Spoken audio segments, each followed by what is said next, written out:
correspondence that is indicated in chapter 1, verse 27, when the term image is used. You see, that's our context. This man who is made in the image of God, God now breathes into his nostrils the breath of life. And the man of dust is thus created in the image of God. Do you see the significance of that? Of all of God's creation, only man can hear the Word of God. Of all of God's creation, only man can obey the commands of his Creator. In all of creation, only man can obey the law of God. And even more significant, additionally significant, is the fact that this is the creature that is going to rule creation itself according to God's design and according to God's purpose. It's the foundation, if you will, of the preeminence of man. Man's immaterial part, this thing that was breathed into him by the breath of God, by the outbreathing of God, is not merely soul. You see, the same term is used for the creatures that became living creatures or living souls. The same term is used here. But the difference is that this is a soul that is outbreathed entirely by God. This breath brings more than animation to the man of the earth. It brings spiritual understanding. It brings a functioning conscience. Think about this. Look at the way Job states this in 32:8 when he says, "But it is the Spirit in man, the breath of the Almighty, that makes him understand." It is the breath of the Almighty that makes man understand. It is the inbreathing of this life that set man apart from the creature and gave him understanding of his Creator.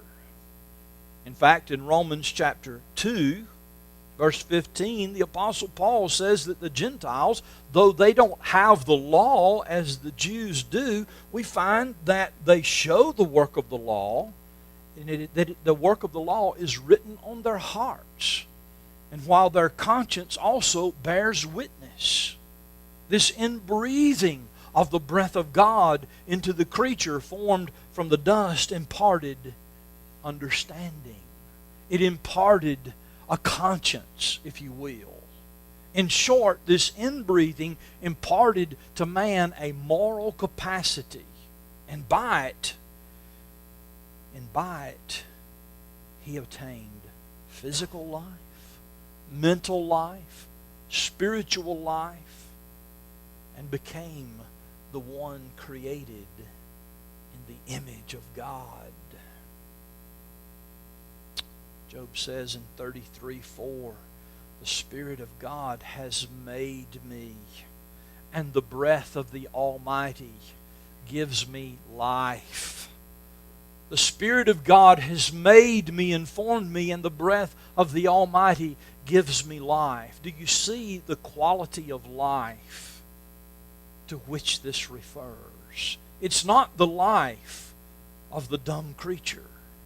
It is the life of the creature created in the image of God, with a conscience, with understanding, that is able to hear the Word of God, acknowledge the Word of God, obey the Word of God, and have relationship with the God of His creation.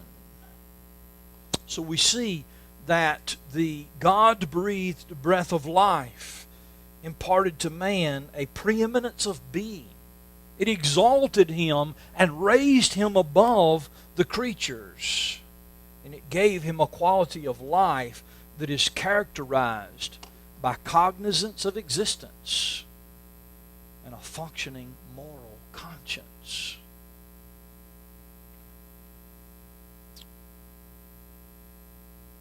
Next, we see the glorification of man in this passage. Follow me carefully here so that you not misunderstand what I'm saying.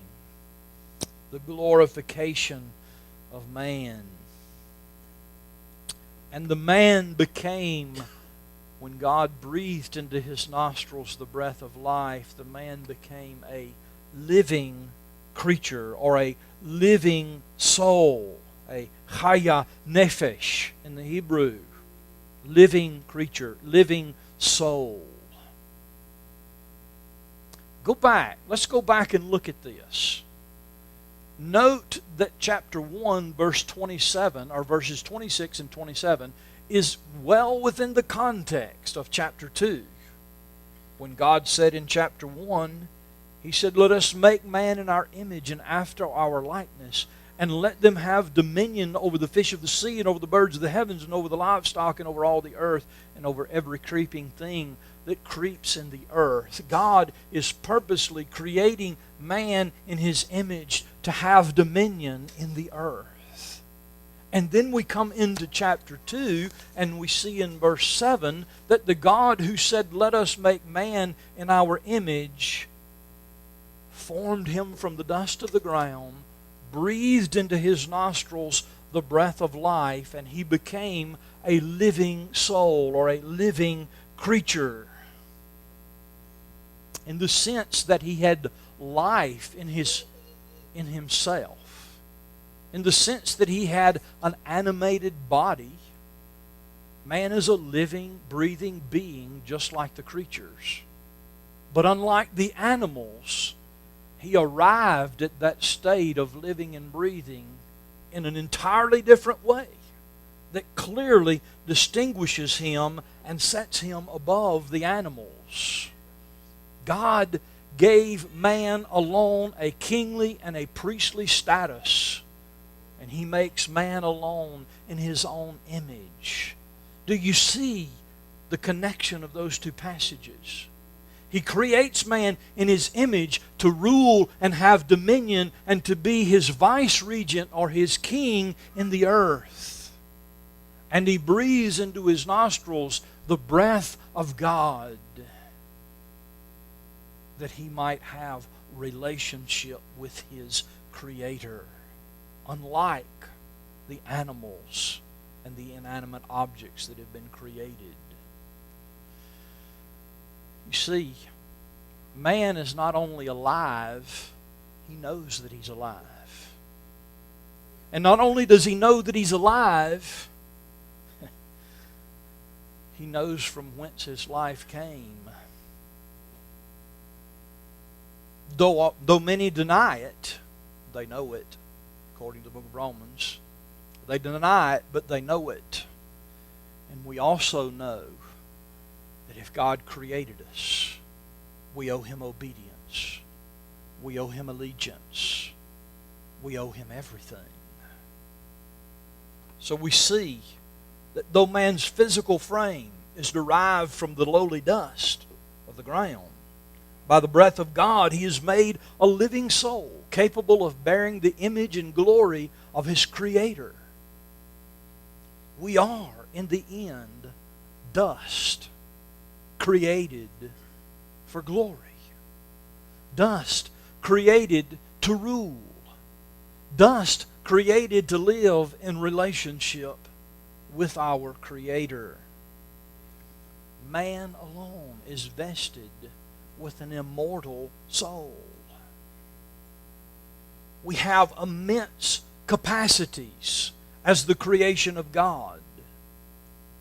We are responsible for our conduct and our walk before God as our Creator. And as such, we have great potential for glory and for disaster.